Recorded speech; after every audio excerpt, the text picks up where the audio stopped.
Yes, hello mga kalalabs. For today's video, ito nga po dumating na yung in-order ko na mini speaker ng JBL Clip 3. Ito po yung in-order ko sa Lazada 3 days ago.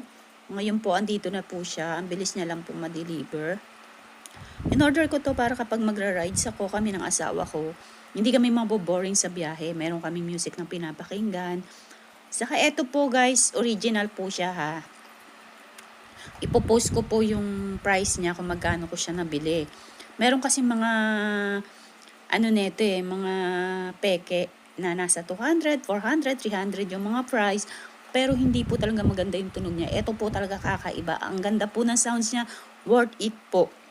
Binili ko to kasi minsan pag magra-rides ako, di ba, naiinip ako. Pwede ako mag-TikTok sa labas. Pwede ako sumayaw, mag-video, o di ba? Talagang mapapakinabangan ko to ng gusto, lalo na ako mahilig ako sumayaw. Kahit saan ako pumunta, sumasayaw talaga ako. Pampaaliw ko lang sa sarili ko, di ba? Ayan po. Ang ganda po ng lagayan niya. May kasama na rin po siyang charger. Napakaganda niya po talaga actually. Hindi po ako nagsisisi na pinili ko siya. 10 out of 10 siguro, 10 siya. Ayan. Diba, nakikita niyo naman. In fairness, mahirap din siya buksan. Diba, para siyang padlock lang. Ang cute-cute niya. Yan, may manual po siya. Kasama na sa yung manual. Yan, ang hirap niya tanggalin. Ayan. O, diba, ang ganda-ganda niya. Ang cute-cute niya. Isasabit mo lang siya sa motor. Tapos yan. O, diba? Kina-configure ko kung saan yung power niya. Yan. Na-open ko na siya. Nandun sa gilid yung power button niya. At the same time, yung Bluetooth niya.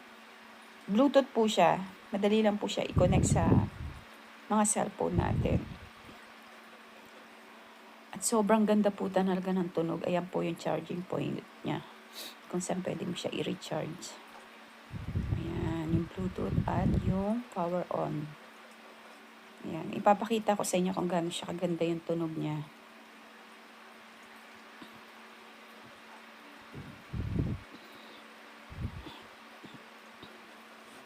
Ayan siya. Umiilaw-ilaw na siya.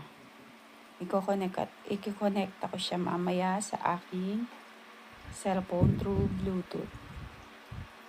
Tapos pakikinggan natin yung tunog niya. Kung worth it nga ba talaga to sa kanyang presyo. Original JBL po talaga. Basta JBL, yung music niya po talagang quality yung sounds. Hindi po kayo magsisisi. Basta original ha. Huwag po kayo bibili ng peke kasi po hindi po talaga maganda, masasayang lang yung pera nyo. Kaya kung bibili kayo, dapat one at a time at original din. Actually, nagtanong na ako sa SM neto nasa 2,000 plus, pero dun sa online mura lang siya. At eto po yung nabili ko siya.